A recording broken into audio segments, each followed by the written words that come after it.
हर हर महादेव दोस्तों, कैसे हैं आप सब। चलिए शुरू करते हैं आज की कहानी।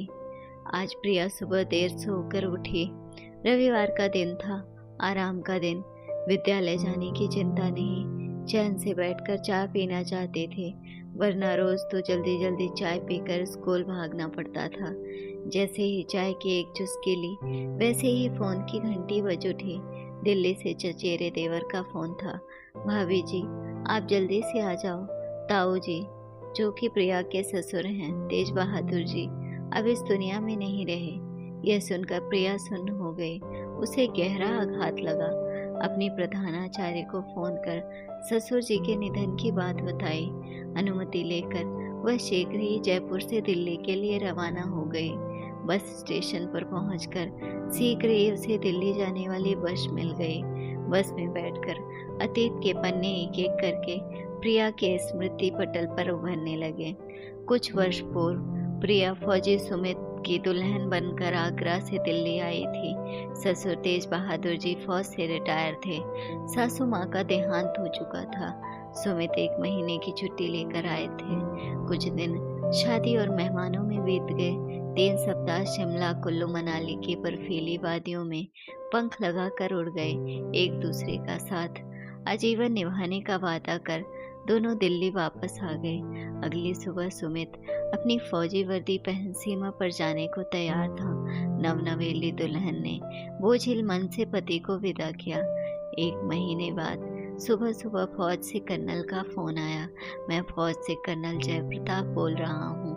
हमें बड़े दुख से सूचित करना पड़ रहा है कि आपके पुत्र फौजी वीर सुमित जी ने कल सीमा पर शहादत प्राप्त की है। फोन रखकर ससुर जी ने प्रिया के कमरे का दरवाजा खटखटाया और बड़े ही सीधे शब्दों में सुमित की शहादत की खबर प्रिया को दे दी। प्रिया दहाड़ मारकर बेहोश हो गई। उसकी तो दुनिया ही उजड़ गई। शहीद का शव तिरंगे में लिपट कर आया। सुमित के चचेरे भाई ने मुखाग्नि दी। प्रिया को अपना जीवन निरर्थक लगने लगा। वह सारे दिन कमरे में बंद रहकर आंसू बहाती रहती। उसे न खाने का होश था और न सोने का ही। डॉक्टर कहते, प्रिया को अंधेरे से दूर रखो, वरना ये अवसाद में चली जाएगी। अवसाद से ग्रस्त व्यक्ति को अपने जीवन से भी प्यार नहीं रहता।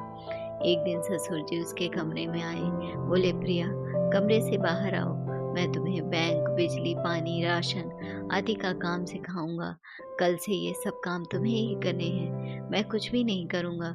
तनिक क्रोधित होकर ससुर जी ने प्रिया से कहा। प्रिया फिर भी अंधेरे कमरे के आगोश में बैठी रही। अगले दिन ससुर प्रिया के कमरे में फिर आए और आग्नेय नेत्रों से बोले, प्रिया, कमरे से बाहर निकलो, किसी काम से अपना दिल लगाओ। सुमित मरा है, तुम तो अभी जिंदा हो। तुम्हें अब बाहर निकलना होगा। तुम्हारा इस तरह का गुमसुम रहना मुझे बिल्कुल पसंद नहीं है। अपने आग्नेय नेत्रों से फिर बोले, या फिर ऐसा करो, तुम कोई फ्लैट किराए पर ले लो और वहां शिफ्ट हो जाओ, या फिर मुझे एक फ्लैट में शिफ्ट कर दो। तुम कहीं नौकरी ढूंढ लो। MSc B.Ed हो, कहीं स्कूल में नौकरी मिल जाएगी। ससुर जी के आक्रोश को देखकर प्रिया शांत हो गई। थोड़ी देर में साहस बटोर कर पूछने लगी, पापा जी, क्या आपको सुमित की याद नहीं आती? ससुर जी बोले, प्रिया, किसी की यादों के सहारे जिंदगी नहीं चलती। मरने वाले के साथ मरा नहीं जाता। जिस दिन सुमित ने फौज की नौकरी शुरू की थी, उसी दिन से मैं यह दिन देखने को तैयार था। कुछ दिनों बाद सुमित के मित्र के प्रोत्साहन से प्रिया ने सरकारी स्कूल के लिए आवेदन किया। लिखित और मौखिक परीक्षा उत्तीर्ण करने के बाद उसे एक सरकारी स्कूल में नौकरी मिल गई, परंतु पोस्टिंग जयपुर में मिली। वह वहां फ्लैट लेकर अकेली रहने लगी। उसे नौकरी द्वारा जीने का एक मकसद मिल गया था। अब वह अवसाद से निकल चुकी थी। आज जयपुर से ही ससुर जी के देहावसान की खबर मिली, जिसे सुनकर दिल्ली जा रही थी। दिल्ली में 13 दिन बिताने के बाद दिवंगत आत्मा की शांति के लिए यथोचित पिंडदान करके प्रिया जयपुर वापस जाना चाहती थी। तभी शाम को उसके चचेरे भाई ने कुछ कागज लाकर प्रिया को दिए। प्रॉपर्टी के कागज के साथ साथ ससुर जी का एक खत था, जो इस प्रकार था। प्रिया बेटी, मैं अपनी सारी जायदाद, चल अचल संपत्ति तुम्हारे नाम करता हूँ। बेटे को खोने के बाद तुम्हें खोना नहीं चाहता था। मैं चाहता था तुम सुमित की यादों से निकलो, किसी काम में व्यस्त हो जाओ, तुम स्वस्थ रहो, अंधेरों में रहकर कहीं अवसाद में ना चली जाओ। इसी कारण मैं आक्रोश से आकर तुमसे कटु वचन कहता था। मैंने ही सुमित के मित्र को तुम्हें नौकरी के लिए प्रोत्साहित करने को कहा था। मैं जानता था मैं आज हूँ, कल नहीं रहूँगा। मैं चाहता था कि तुम दुख के गलियारों को छोड़कर सुख की दुनिया में जियो। कोई योग्य जीवन साथी मिले तो उसका हाथ थाम लेना, मेरा आक्रोश को अन्यथा मत लेना। पत्र पढ़कर प्रिया के नेत्रों से अविरल अश्रुधारा बह निकली।